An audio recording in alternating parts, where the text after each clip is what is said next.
So, let me ask you a very big question here. What is your favorite four-letter F word? No, not that one. My favorite F word has held me enthralled for the majority of my life and almost destroyed me. Fear is corrosive and shrinks the mind. And tonight, I'm going to tell you and invite you to think again about why fear is the greatest driver for growth in the human experience, and share with you why I believe that to be true. As I said, fear is corrosive. It shrinks the mind. Yet we absolutely don't have to go there.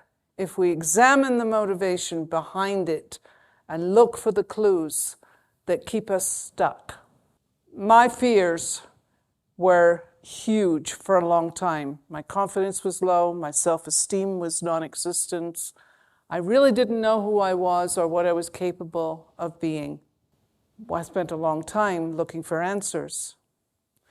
What I discovered was that fear actually became my North Star because it transformed my life from destructive to instructive. In her research on self-awareness, Dr. Tasha Eurich said that only 10 to 15% of us are truly self-aware. I was quite surprised by that number because I thought to myself, that's a very small amount of people. But when you think about it, knowing who you are takes a tremendous amount of effort to face the reluctance, the discomfort of facing your fear and understanding yourself better. And when we challenge ourselves, we have to think differently. If only 15% of us are truly self-aware, then 85% of us think we know who we are, but we've never taken the time to test our assumptions. I've worked with many, many people around the world, and they all had one thing in common that really got in the way of their self-awareness, and that was fear. That four-letter word has all the power in the world to limit your potential. And it's not too dramatic to think about it this way. It destroys your health, careers, your relationships, your family, and your future opportunities. Fear is kind of like driving your car with a handbrake on. After a while, you're going to burn out the brakes and destroy your engine. But when you release that handbrake, the engine grows you. My mother used to say, "Who do you think you are?" Well, it was clearly meant to keep me in my place. It didn't work. So I reframed that one to, "Who do you think you are?" And when we ask that question of ourselves, you're going to have a lot more questions than you have answers, because the truth is, most people don't know how to answer that one. Who do you think you are? We could go into that in depth, but not tonight. I grew up in Leith, Scotland, where generations of my ancestors experienced poverty, violence, alcoholism, depression, anger. My childhood was a maelstrom of these same forces that were handed down from generation to generation without concern for the consequences. Imagine this. Behind a wooden door in a large wardrobe sits a 5-year-old child, huddled beneath dresses and coats, smelling of well-worn clothes. The only sound is a slight wheezing she tries to control so that her violent alcoholic father won't tear her from the sacred hiding place. Inside her brain, chemical reactions like a swarm of bees rush to her defense. A powerful cocktail of adrenaline, dopamine, norepinephrine with an added dose of cortisol to kind of soften the impact. The classic fight or flight response, and her response was to freeze. Over time, these stress hormones became an alarm that was impossible to turn off, and hypervigilance to any perceived threats, real or imagined. The fight was between self and the environment, and that little girl was me. In 1997, there was a study done called the Adverse Childhood Experience, or ACE, and what they found was that children who were exposed to trauma or abuse, neglect, family dysfunction, experienced tremendous problems as adults, mentally and physically. These traumas created behaviors that were tremendously difficult to resolve. I was an ACE, classic ACE, and a COA, and an ADHD, and an OCD, and many of you know what these acronyms stand for, but I got the whole package growing up. So guess what? I'm an overachiever in the acronym department. So as we think about, my journey, escaping the family chaos, I left school at 15, and at 16, I moved to London with a boyfriend who proceeded to show me who was boss. That didn't last very long. 24 hours later, I was out on the street. I felt like I had to find a job, place to stay, and once more asking myself, what the hell is your life supposed to be doing? And that was a pattern that would last for a very long time. I drowned myself in sex, drugs, and alcohol, and by the age of 19, I was pregnant with someone's child. I didn't know who it was. That I absolutely did not want. Fear and insecurity created massive misadventures, obsessive drug-filled sprees, chaotic relationships, and self-sabotaging behaviors. Hard to believe standing here tonight, but that's true. Of course, I thought I was having a good time at that moment. I was in AA for 5 years before I realized it wasn't about the drinking, it was about the thinking. The fear of change is greater than the fear of staying the same until you have a vision of where you want to go. How many of you love horror movies? Personally, I have a daughter actually who loves horror movies, but I can't stand them. They make me really uncomfortable. But if you like them, you like the adrenaline rush, the edge of the seat. We don't need to go to the movies to be scared. Our minds are movie makers that store clips and knowledge for future use. And when our internal movie maker imagines particular dangers, it looks for ways to stay safe. But here's the thing. Safety is not necessarily being out of danger. True safety, in my book, comes from the willingness to challenge yourself when you get the discomfort, when you're confronted with something that makes you scared, because then you have an opportunity to grow, both personally and professionally. We look for guarantees in life, but the truth is there's no guarantees. We all know that. But uncertainty, we can absolutely guarantee on uncertainty. The early Stoics believed that uncertainty was simply information that we did not have yet, and that it was fundamental to life. And if we could use that uncertainty, it would help with future opportunities. Fear. Fear is essentially that we don't trust we can handle whatever it is that comes our way. Learning how to shape my thinking and behavior towards more positivity was a gradual process. I had to stop avoiding confrontations.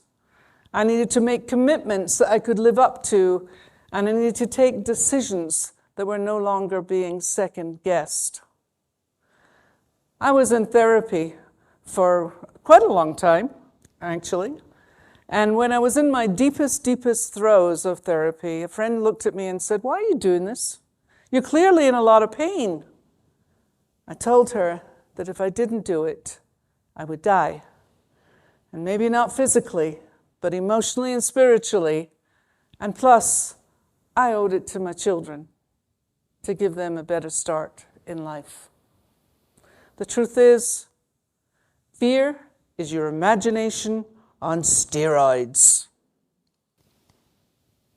Fear is rarely real. It is mostly about what's going on in our heads. In the research on narrative therapy, Michael White and David Epson came up with the idea that our identities are formed by the stories we tell ourselves and form our world views. Many of us grow up being told who we're supposed to be or what we're capable of becoming, and the messages we received were frequently sharp and negative and limited our potential because we believed them. And when we think about what that does for you, it limits your life. Unleashing the power of fear means that I had to stop and think about the assumptions I was making about myself. I had to look at the motivation of what I was doing, and I had to really examine the deceitful thinking that got in the way of truly believing in myself.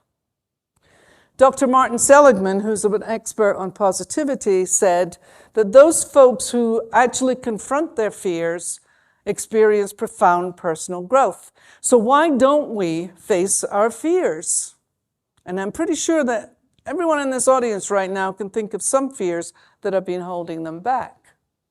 So why don't we face our fears? Well, it's quite simple. We can come up with all kinds of reasons why, justify them, not taking action. And that's really what it comes down to, is excuses. But here's my take on this fear. Fearless, is not the absence of fear, but the courage to take that next step and the next one until you're comfortable facing the challenges that come up for you. Here's the thing, fear tells you you're not good enough. You're not capable. And you will fail if you try. And when you say no to the opportunities, life passes you by, nothing changes, you feel frustrated, and then you wonder why everything stays the same. Being fearless is not the absence of fear, but the courage to take the next step. And there's a simple path to navigating fear. We'll start with number one, which is vision. You've got to see where you're going. You've got to have a vision of what it is you're looking for. And I had to do that for myself. Sometimes I didn't really believe it. So therefore I had to have faith that I could achieve this. Then I had to have the courage to take that next step.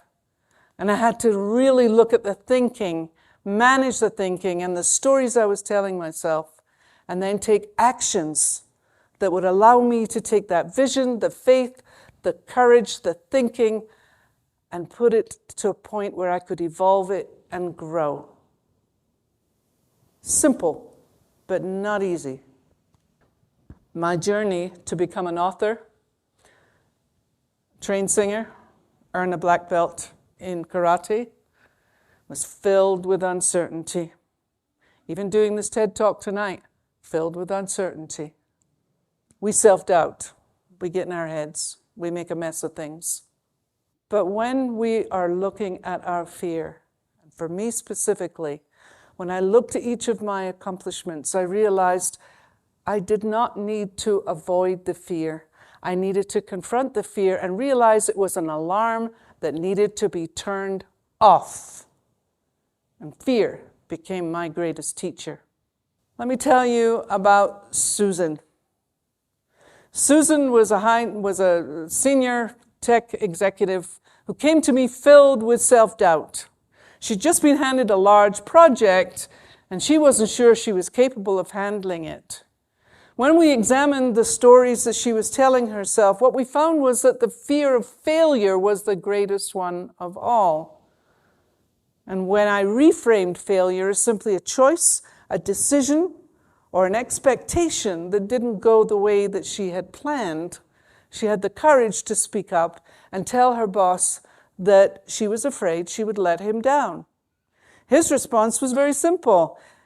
If I didn't think you were capable, I wouldn't have put you up for this. And if there's a failure, then that's on me. And 2 years later, with the project successfully completed, Susan was promoted into a new role that she had always wanted. So here's the 3 steps that I'm going to take you through. If you're thinking about how do I get past my fears, understand that it's imaginary thinking and a few chemical reactions in the brain. Think about defeating this urge to run, to defend, to deny, and refuse to allow fear to overwhelm you. Ultimately, we're going to look at the stories we tell ourselves. And one more thing, as I said earlier, I wouldn't be standing here today if it wasn't for the many, many people who showed up in my life and said, I believe in you. You can be successful. And I started to believe in myself. This is important. Get comfortable being uncomfortable, because that is where the power lies. I was dominated by fear for a very long time until I discovered that it was a driver for growth. And I could channel that towards an honest self-awareness of who I am with all of my imperfections and my strengths. Fear became for me my North Star, because it showed me the possibilities of how to move forward. When you unleash the power of fear, you give yourself the greatest gift there is, and you give it to others too. Not only that, you invite in more love, more acceptance, more joy and happiness than you ever thought possible. So be fearless. See where it gets you. Thank you.